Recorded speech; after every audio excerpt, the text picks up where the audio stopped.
Justin Baldoni is pushing back hard against Blake Lively's lawsuit. And the latest twist in the drama revolves around a kissing scene from their film. It ends with USA, scene that never even made it into the final cut. According to Baldoni, the scene in question was improvised by Lively herself. Despite the fact that she is now accusing him of crossing boundaries on set, in newly filed court documents, Baldoni paints a picture of a tense, behind-the-scenes struggle over control, consent, and who was really in charge during the making of the movie. Part of Lively's lawsuit centers on claims that Baldoni kissed her during filming in ways that were not scripted. But in his legal response, Baldoni flips the narrative, asserting that it was actually Lively who took liberties during a hospital scene.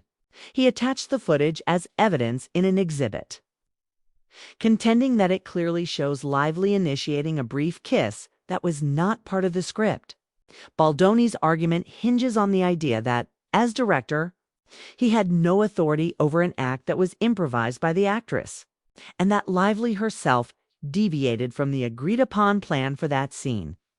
According to Baldoni, the improvised kiss was particularly significant because it occurred after a January 2024 meeting between the two camps.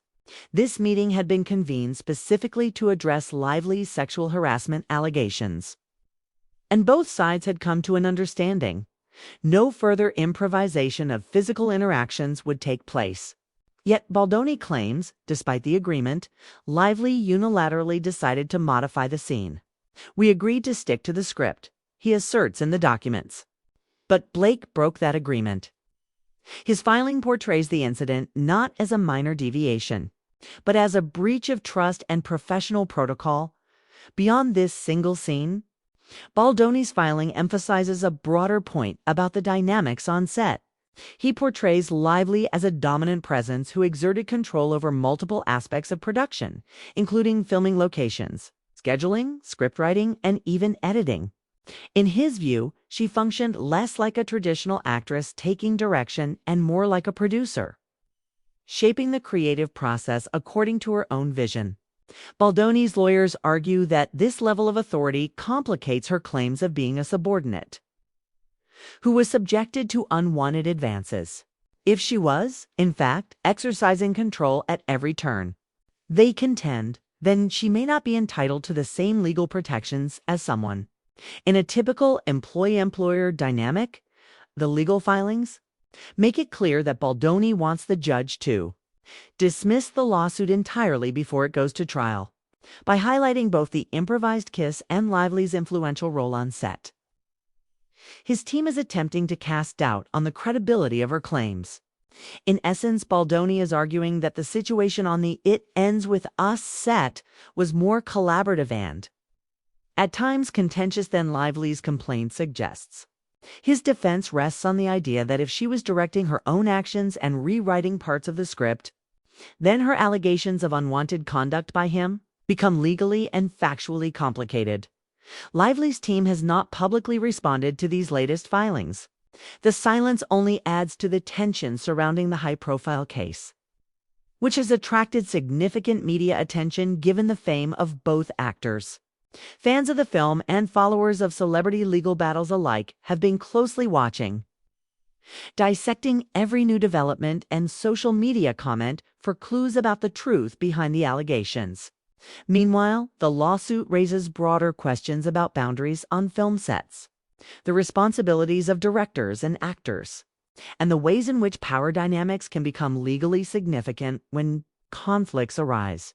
While the deleted hospital scene might seem like a minor detail to outsiders, in legal terms it is taken on outsized importance. The footage attached by Baldoni is being positioned as direct evidence that undermines Lively's allegations of non-consensual behavior. In the filing, Baldoni does not shy away from framing the scene as symptomatic of a larger pattern in which Lively allegedly exercised undue influence, altering both the script and the direction of scenes to her own preference. According to him, these actions contradict her claims of being a victim on set, and they form the basis for his request to have the lawsuit thrown out as the legal battle unfolds. The case highlights the often blurred lines between professional collaboration and personal boundaries in the entertainment industry. Directors and actors work closely, often in intimate or physically close scenes. And the question of who initiates what and under what conditions can become complicated.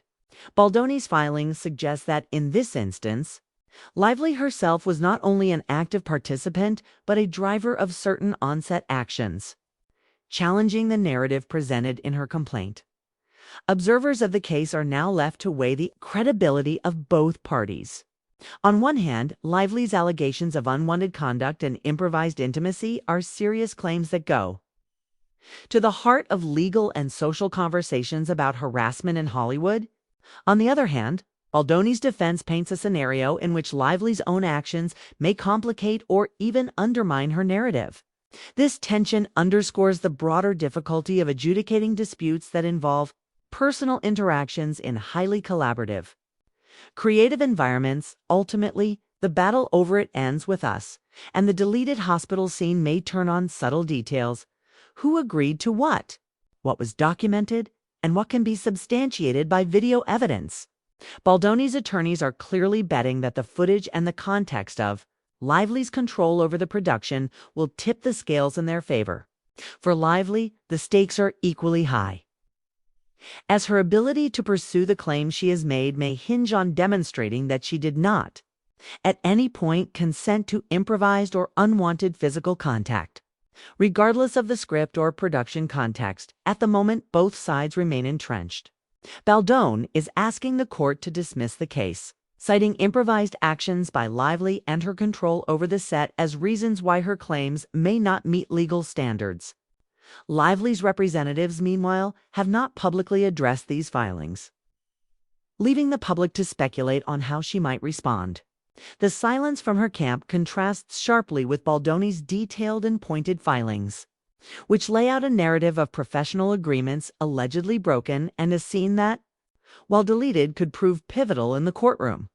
As the case progresses, it continues to shine a light on the complexities of modern film production and the ways in which creative collaboration can intersect with personal boundaries. Legal analysts and entertainment insiders alike are watching closely, knowing that the outcome could have broader implications for how actors, directors, and production teams navigate consent and control in the film industry. The dispute over a deleted scene, a brief, improvised kiss, may ultimately serve as a case study in the challenges of proving harassment claims when both parties wield influence and control over the creative process. Justin Baldoni's legal strategy is clear: emphasize Lively's agency, her influence on set, and the improvised nature of the contested scene, and argue that these factors undermine her lawsuit. Whether the court will agree remains to be seen. But the filing is an assertive attempt to shift the narrative from one of alleged misconduct to one of mutual creative influence, complicated by disputed recollections. For now, the story continues to unfold, with both parties waiting for the judicial system to weigh in and determine whether Lively's claims will proceed to trial or be dismissed outright.